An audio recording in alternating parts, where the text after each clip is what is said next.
নিভৃত প্রাণের দেবতা, যেখানে জাগেন একা। নিভৃত প্রাণের দেবতা, যেখানে জাগেন একা। ভক্ত সেথায় খোলো দ্বার, আজ লব তার দেখা। নিভৃত প্রাণের দেবতা, যেখানে জাগেন একা। সারাদিন শুধু বাহিরে ঘুরে ঘুরে করে চাহিরে। সারাদিন শুধু বাহিরে ঘুরে ঘুরে করে চাহিরে। সন্ধ্যা বেলায় আরতি হয়নি আমার শেখা। নিভৃত প্রাণের দেবতা, যেখানে জাগেন একা। তব জীবনের আলোতে জীবন প্রদীপ জ্বালি। হে পূজারি আজ নিভৃতে সাজাবো আমার থালি। তব জীবনের আলোতে জীবন প্রদীপ জ্বালি। হে পূজারি আজ নিভৃতে সাজাবো আমার থালি। যেথা নিখিলের সাধনা পূজা লোক করে রচনা। যেথা নিখিলের সাধনা পূজা লোক করে রচনা। সেথায় আমিও ধরিব একটি জ্যোতির রেখা। নিভৃত প্রাণের দেবতা, যেখানে জাগেন একা। দেখুন স্বামীজির শুরুর শেষ সবটাই, মাঝখানে কত ইন্টারেস্টিং কথাবার্তা। আমাদের দেশে বলে পায়ে চক্কর থাকলে সে লোক ভবঘুরে হয়। পায়ের তলে এই চক্কর চক্কর থাকে না, গোল গোল চাকা চাকা মতো একসঙ্গে থাকে, সে লোক ভবঘুরে হয়, এটা আমাদের দেশে বলে, আমি শুনেছি। আমার পায়ে বোধহয় সমস্তটাই চক্কর। বোধহয় বলি কেন, পা নিরীক্ষণ করে চক্কর আবিষ্কার করার অনেক চেষ্টা করেছি, কিন্তু সেই চেষ্টা একেবারে বিফল।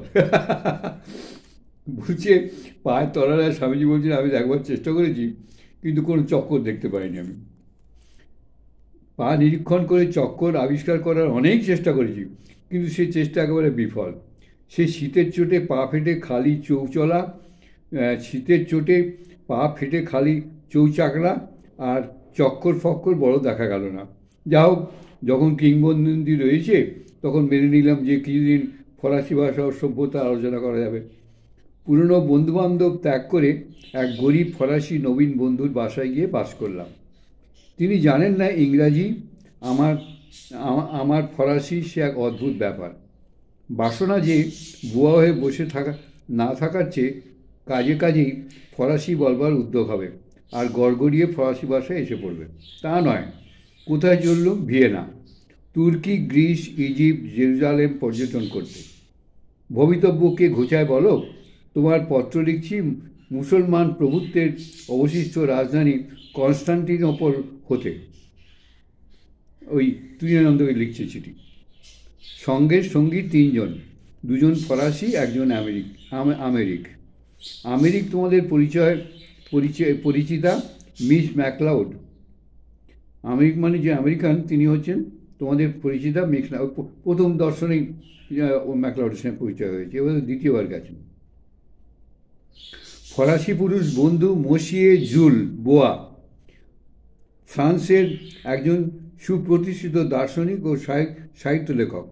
আর ফরাসিনী বন্ধু জগৎবিখ্যাত গায়িকা মাদ মোয়াজেল কালভে।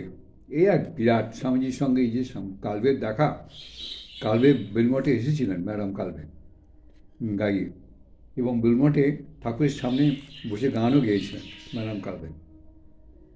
কোটি কোটি ডলারের মালিক। আর আর ফরাসিনী বন্ধু জগৎবিখ্যাত গায়িকা মাদাম মোয়াজেল কালভে। ফরাসি ভাষায় মিস্টার হচ্ছেন মসিও আর মিস হচ্ছেন মাদ মোয়াজেল। আচ্ছা, ও কালভে হচ্ছে ওর নাম, মাদ মোয়াজেল মানে মসিও। জটা পূর্ব বাংলার জ। মাদ মোয়াজেল কালভে আধুনিক কালে সর্বশ্রেষ্ঠা গায়িকা, অপেরা গায়িকা। এর গীতের এত সমাদর যে এর 3 লক্ষ 4 লক্ষ টাকা বাৎসরিক আয় খালি গান গেয়ে। এর সহিত আমার পরিচয় পূর্ব হতে। পাশ্চাত্য দেশে সর্বশ্রেষ্ঠ অভিনেত্রী মাদাম বার্নার্ড, সর্বশ্রেষ্ঠা গায়িকা কালভে, দুজনেই ফরাসি, দুজনেই ভাষায় সম্পূর্ণ অনভিজ্ঞা। আচ্ছা, আমি এই সম্বন্ধে একটা ঘটনা বলি, মাদাম কালভে কী করে পরিচয় হয়েছিল। মাদাম কালভের বোধহয় একমাত্র মেয়ে, তিনি মারা যান। আমার মনে হচ্ছে ঘটনাটা আমি যা মনে করি বলছি আমি, সে ঠিক কথা। মাদাম কালভের একমাত্র মেয়ে, উনি তখন করছিলেন, গান গাইছিলেন। সেই সময় একমাত্র মেয়ে খবর পেলেন যে একমাত্র মেয়ে তার মারা গেছে, এবং মেন্টালি এমন ভেঙে পড়লেন, তার সব কিছু বন্ধ হয়ে গেল। তখন স্বামীজি সঙ্গে একজনের মাদাম কালভের এক বন্ধুর পরিচয় ছিল। তো তিনি মাদাম কালভেকে বললেন যে আপনি এই অবস্থায়, মানসিক যে অবস্থা আপনার, যে হয় আপনি তো মারা যাবেন, পাগল হয়ে যাবেন, যা কিছু হবে, কিন্তু আপনি এই অবস্থায় ওই স্বামী বিবেকানন্দের সঙ্গে একবার দেখা করুন তো, চলুন। তো মাদাম কালভে সে কথা শুনে স্বামীজির কাছে এসেছিলেন। তো স্বামীজির কাছে যখন এসেছিলেন, তখন প্রথমে উনি কিছুই বলেননি। ঘরে ঢোকার সঙ্গে সঙ্গে স্বামীজি মাদাম কালভেকে দেখে মাদাম কালভের পূর্বজীবনের প্রচুর ইতিহাস বলে দিয়েছিলেন, এবং পূর্বজীবনে মানে এই জীবনেরই আগেকার অনেক ঘটনা। এই মাদাম মোয়াজেলের এই জীবনের অনেক ঘটনা উনি, স্বামীজি ওনাকে দেখা মাত্র প্রকাশ করে দিয়েছেন। তো সেইখানে মাদাম কালভে একদম স্টান্ড হয়ে গেলেন। তারপরে স্বামীজির সঙ্গে কী কথা হয়েছিল আমি ভুলে গেছি, আমি পড়েছি ওগুলো, কিন্তু এখন ভুলে গেছি, অনেক দিন আগে পড়েছিলাম। তো সেই সূত্রে মাদাম কালভের সঙ্গে স্বামীজির আলাপ, এবং এরপরে মাদাম কালভে কিন্তু স্বামীজি কাজ ছাড়েননি। গোটা ইউরোপে যাওয়ার খরচা, এই যে ঘোরার খরচা, সব মাদাম কালভের খরচা।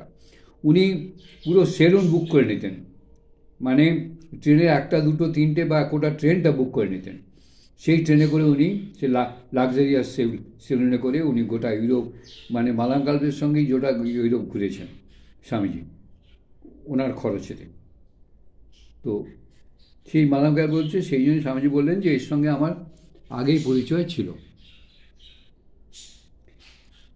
পাশ্চাত্য দেশের সর্বশ্রেষ্ঠা অভিনেত্রী মাদাম সারা বার্নহার্ড আর সর্বশ্রেষ্ঠা গায়িকা কালভে দুজনেই ফরাসি, দুজনেই ইংরেজি ভাষায় সম্পূর্ণ অনভিজ্ঞা, ইংরেজি ভাষা বলতে পারে না, কিন্তু ইংল্যান্ডে ও আমেরিকার মধ্যে যান ও অভিনয় করে আর গীত গেয়ে লক্ষ লক্ষ ডলার সংগ্রহ করেন। এরা ইংরেজি বলতে পারে না, কিন্তু ইংল্যান্ডে যে সারা পৃথিবীর বিখ্যাত, তো ইংল্যান্ডও মানে উনি গান গাইতে যান। ইংল্যান্ড আমেরিকার মধ্যে মধ্যে যান, আমেরিকাও তো ইংরেজি ভাষা, ইংল্যান্ডে ইংরেজি ভাষা, ওই দুজনেই ইংরেজি বলতে পারে না। তো দুজনেই ওই মাদাম কালভে যান, গিয়ে লক্ষ লক্ষ ডলার সংগ্রহ করে নিয়ে আসেন। ফরাসি ভাষা সভ্যতার ভাষা, পাশ্চাত্য জগতের ভদ্রলোকের চিহ্ন, সকলেই জানে, কাজেই এদের ইংরেজি শেখবার অবকাশ এবং প্রবৃত্তিও নেই। আমি এখানে শেষ করি। হ্যাঁ।